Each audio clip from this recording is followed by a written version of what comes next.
훅 인터뷰. 모두를 위한, 모두를 향한, 모두의 궁금증 훅 인터뷰. 조 바이든 대통령이 한국에 도착했습니다.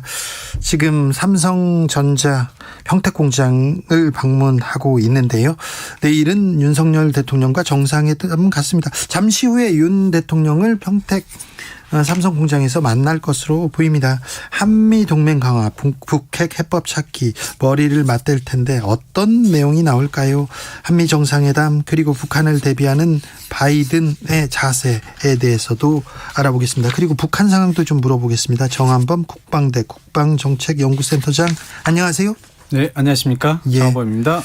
바이든 대통령이 왔습니다. 자, 북한이 방한 과정에 핵실험이나 미사일을 발사하거나 그럴 가능성은 얼마 전까지는 그럴 가능성이 높다고 봤어요. 네, 얼마 전까지는. 네, 왜냐하면 북한이 폐쇄했던 폭파해서 2018년에 풍계리 핵실험장을 이제 다시 복구를 했는데, 네.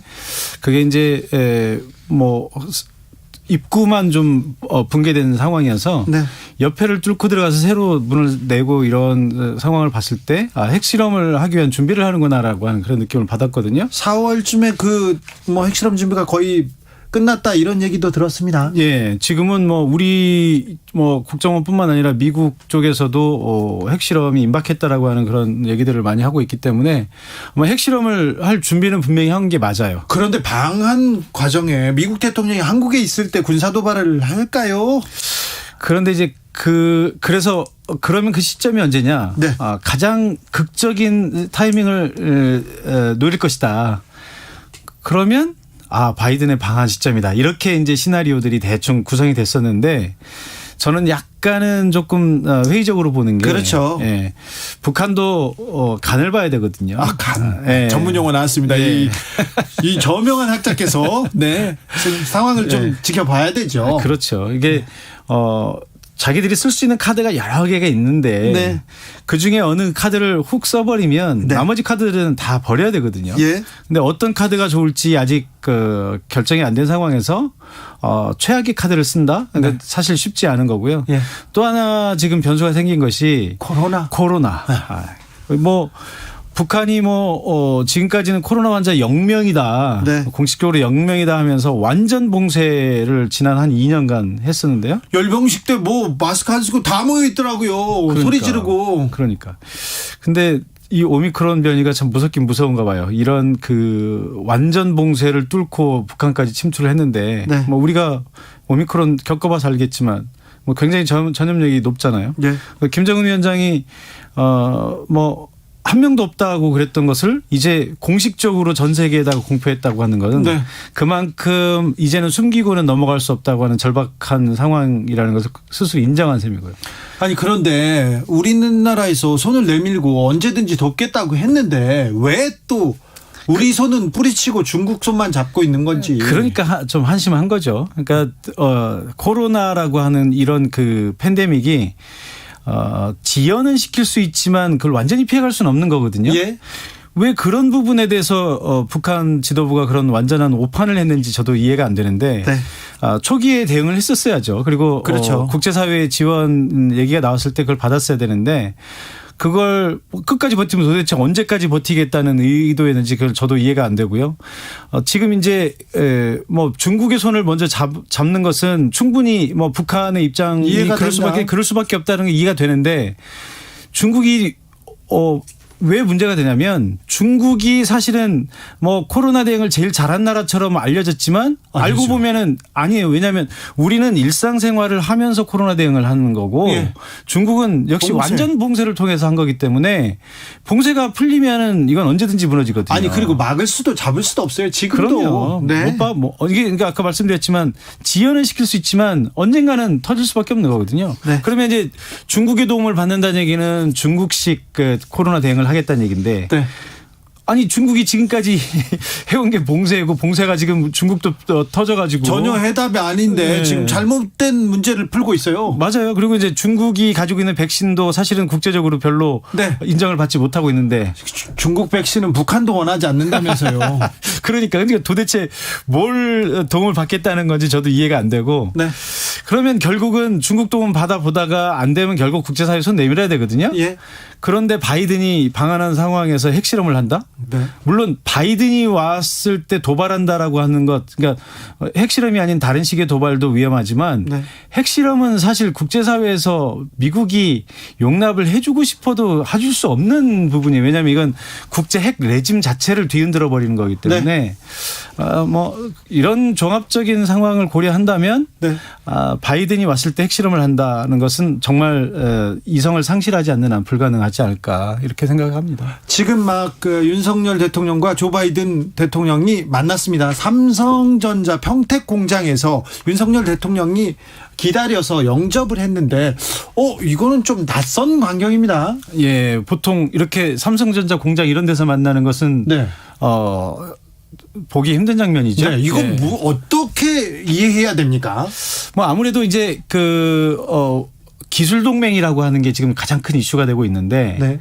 지금 미국이 최근 몇 년 동안 하고 있는 외교의 중심을 보면 네. 중국 견제라고 하는 게 가장 커요. 예. 근데 중국 견제가 이제 물론 중국이 부상하고 있어서 미국의 패권 지위를 위협하고 있는 부분도 있지만 최근에 중국의 힘이 너무 커지다 보니까 국제 공급망 사슬에서 중국이 과거에 보여주지 못했던 영향력을 보여주고 있어요. 근데 미국이 어찌할 수 없을 정도의 영향력을 보여주고 있는 이런 상황을 굉장히 위기 상황으로 느끼고 있고 네. 그래서 이 국제 사회에서 필요로 하는 여러 가지 중요한 그 소재들 부품들 중에서 가장 중요한 것 중에 하나가 이제 반도체 아니겠습니까? 네. 근데 반도체를 공급하는 주요 기업들 이런 기업들 중에 이제 삼성이 가장 영향력 있는 기업 중에 하나죠. 그러니까 이런 삼성이나 이런 기업들조차도 이제는 미국 정부가 주도해서 관리하겠다 이런 의도를 가지고 있는데 이게 이제 지금 바로 삼성전자 방문으로 나타나고 있는 거거든요. 예. 여기에 이제 뭐 우리 대통령이 같이 가서 한미 대통령이 같이 삼성전자를 방문한다고 하는 것은 그만큼 미국의 기술 패권, 기술 동맹 그리고 국제 공급망 사슬 확보 이 부분에 대해서 양국이 공조하겠다라고 하는 강한 의지를 내비친 네. 것이다 이렇게 해석할 수 있습니다. 한미 정상회담에도 이 북핵 그리고 이 한미 공조 그다음에 경제 동맹 강화 이런 내용이 올라오겠죠. 당연히 그렇습니다. 그러니까 뭐 한국에 왔기 때문에 북핵 문제는 뭐 당연히 나오는 거고요. 예. 그건 뭐 바이든 대통령이 아니래도 언제 어떤 미국 대통령이 한국을 방문하더라도 당연히 한국 땅을 밟았을 때는 의례적으로 북핵 문제 얘기를 해야 되는 거고요. 물론 지금 북핵 문제가 중요하기도 합니다만 그렇다고 보면 이번 그 바이든 대통령의 한국 방문의 실질적인 의제는 기술 동맹, 경제 협력 그리고 국제 공급망 사슬 확보 그리고 미국이 추구하고 있는 그 소다자 협력체, 경제 협력체. 그러니까 네. 이제 우리가 공식적인 이름으로 이제 인도 태평양 경제 프레임워크라고 하는 용어를 쓰거든요. 그래서 네. IPEF라고 줄임말로 이렇게 얘기를 하는데 네. 아유 어려워요. 이게 이제 제일 핵심적인 그런 화두가 될 것 같습니다. 그런데 미국하고 가까워지는 거 좋습니다. 미국은 뭐 한국과 가장 가까운 친구였고요. 뭐 혈맹이라고 하죠. 가까워지는 것도 좋은데 외교적으로 중국도 조금 고려해야 될 사안인데 중국에서는 발끈합니다.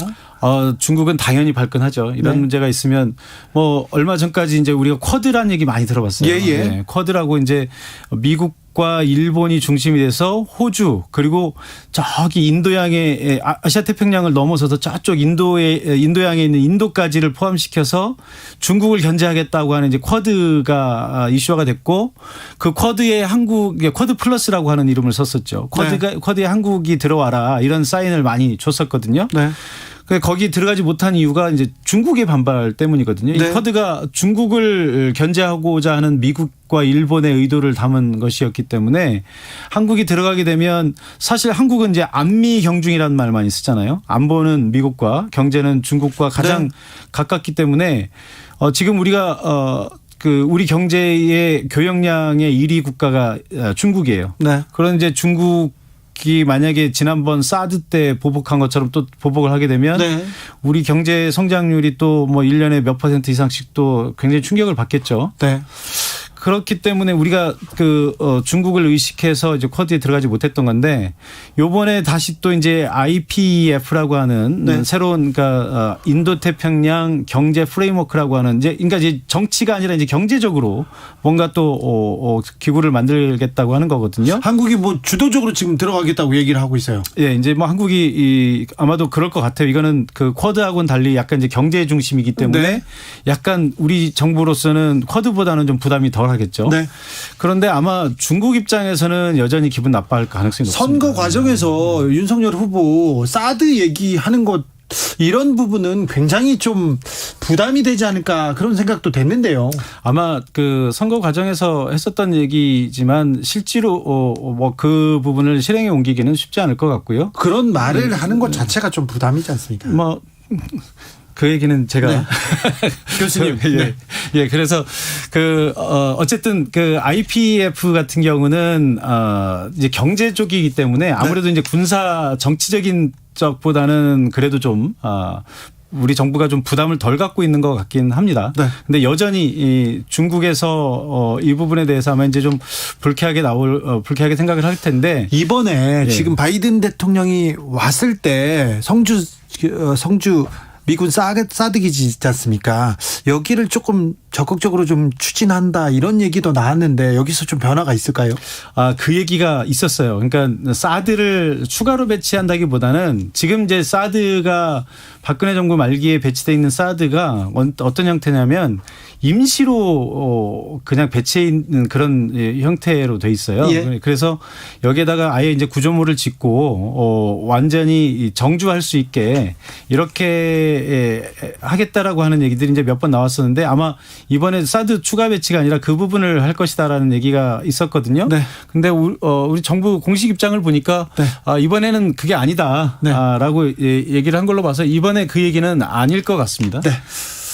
양 국가 원수가 이렇게 서 있는데요. 조 바이든 대통령이 가만히 있는데 좀 윤석열 대통령은 계속 끄덕끄덕하고 이렇게 얘기를 하는 모습이 네 저한테는 좀 마음에 걸립니다. 여기도 또 제 걱정거리가 하나가 있는데요. 한미일 군사훈련 하자 이렇게 계속 미국하고 일본하고 압박합니까? 군사훈련 뭐 압박이라기보다는 그동안 미국 쪽의 입장은 항상 그 미국을 중심으로 한 미일 동맹 그리고 한미 동맹을 통해서 동아시아에서의 어떤 그 안보 협력 네. 이것을 지속적으로 추구를 해왔고요.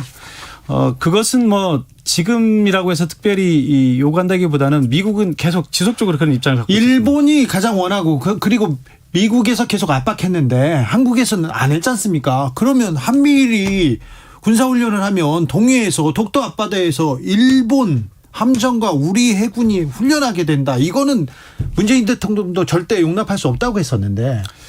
뭐 일본이 중요한 건 일본이 한국 영토로 들어올 수 있냐 없냐 이게 이제 핵심인데 아마 그렇게 가지는 않겠죠. 그러지는 않을 거라고 봅니다. 윤석열 정부가 그걸 결정하지는 않겠죠. 그러지는 쉽지 않을 겁니다. 왜냐하면 일본과 협력을 하는 차원과 일본이 우리 영토 내로 들어오는 것은 완전히 다른 문제거든요. 네. 우리 국민 감정상, 네. 국민 정서상 일본이 유사시라는 표현을 쓰더라도 일본이 한국 영토로 들어오는 것에서 우리 국민들이 극도의 거부감을 갖고 있기 때문에 이승만 정부도 이거는 절대 용인하지 않았던 부분인데. 그렇게 쉽게 가지는 않을 것으로 봅니다. 그렇습니까? 네. 근데 유사시에 일본군의 그러진 않겠죠? 그렇게 돼서도 안 되고요. 그렇지 않을 근데 것으로. 왜 그런데 윤석열 후보는 토론에서 그 얘기를 했고 그 이론을 주장하는 김태호 차장을 지금 계속 중용하고 있지 않습니까? 그 부분은 제가 잘 모르겠습니다. 네. 네, 교수님, 뭐 정권이 바뀌더니 조금, 네. 네. 자, 일본보다 한국을 방문하는 게 먼저 찾는 게 대단히 이례적이다. 의미가 있다고 김태호 차장이 얘기를 하던데 이게 큰 영향이 있을까요? 뭐 두 가지 측면에서 볼 수 있겠죠. 뭐 일단 그동안 미국의 대통령이 한국을 방문할 때 네. 항상 일본을 먼저 방문하는 항상 일본이 첫 번째 고려 대상이었죠. 그렇죠. 예. 지금 뭐 미국의 동아시아 정책의 핵심은 당연히 일본이기 때문에 네. 일본을 먼저 이제 방문하는 게 관례였고요. 그래서 그 부분을 항상 우리 정치권이나 네. 국민들이 좀 아쉬워했던 게 사실입니다. 그런데 이번에 이제 한국을 먼저 방문하는 것에 대해서 어떤 큰 의미를 부여하고 있는 것 같고요. 제가 보기에는 그런 것도 있지만 사실 이제 의제의 특성상 한국을 먼저 방문해서 우리 정부와 어떤 협상을 하고 일본에 가서 지금 아까 제가 말씀드렸던 인도태평양 경제 프레임워크 이게 있기 때문에 여기에 관한 문제들을 우리 정부와 먼저 상의를 하지 않고 갔을 때 그 부분이 좀 매끄럽게 진행되지 않을 수 있는 네. 그런 의제가 있습니다. 그래서 아마 이번에는 꼭 한국을 먼저 방문해야 될 그런 필요성도 있었다 이렇게 생각이 됩니다. 자, 한미일 안보 협력을 확대하겠다 국방부에서도 얘기하는데 그리고 뭐 대규모 야외 훈련도 하겠다 이렇게 얘기합니다. 윤석열 정부의 국방 정책은 어떻게 바뀔까요? 그리고 한미 군사 동맹은 어떻게 변화할까요? 국방 정책 뭐 기조가 이제 할 말은 한다라고 하는 분위기이기 때문에 북한이 그전에도 할 말은 했지 않습니까? 할 말은 했죠. 네. 네. 세게 했죠. 네. 근데 이제 더 세게 하겠다 이런 기조이기 때문에 북한의 뭐 핵 도발이나 뭐 미사일 도발이나 이제 이런 게 있으면 아마 이제 강경한 대응을 할 것 같고요. 특히 이제 핵심으로 생각하는 것이 한미 동맹의 강화라고 이렇게 얘기를 하고 있습니다. 지금 이제 한미 동맹의 강화라고 하는 내용 중에 핵심은 아마도 확장 억제의 어떤 실효성 있는 확장 억제의 모습이라고 하는데 확장 억제라고 하는 것은 이런 의미거든요. 미국이 핵을 가지고 있기 때문에 미국 본토에 대한 다른 나라의 공격은 억제가 가능한데 우리는 핵이 없지 않습니까? 그러니까 네. 이제 다른 나라들이 쉽게 핵 공격을 할 수 있다 이런 개념인데 여기에 우리가 핵을 가지지 않아도 미국의 핵으로 우리를 보호해 주겠다라는 게 이제 확장 억제라는 개념이에요. 근데 이 확장 억제가 작동을 하려면 미국이 정말로 본인들의 핵으로 대한민국을 지켜주겠다라고 하는 모습 보여줘야 되는데 과거에 보면 괌에 있는 전략 폭격기가 이 한반도로 전개를 한다든지 네. 아니면 미국의 항공모함 전단이 한반도로 전개를 해서 북한을 압박하는 이런 이제 훈련들을 자주 했었거든요. 근데 이제 아마도 새 정부 들어서서 한미동맹 강화 그리고 확장 억제 실효적인 확장 억제라고 얘기를 하는 걸 보면 이런 미국의 전략 폭격기라든지 아니면 항공모함 전단이 한반도로 전개를 해서 한미가 공동으로 훈련하는 이런 모습들을 자주 보여주겠다라고 하는 그런 자주 보여줬다고요? 예, 그런 의지의 표현이 아닌가 생각됩니다. 그게 한반도의 평화 정착에 좀 도움이 될까요? 여기까지 듣겠습니다. 네, 그럴까요? 예. 정한봉 국방대 국방정책연구센터장이었습니다. 예, 고맙습니다. 정치 피로, 사건 사고로 인한 피로.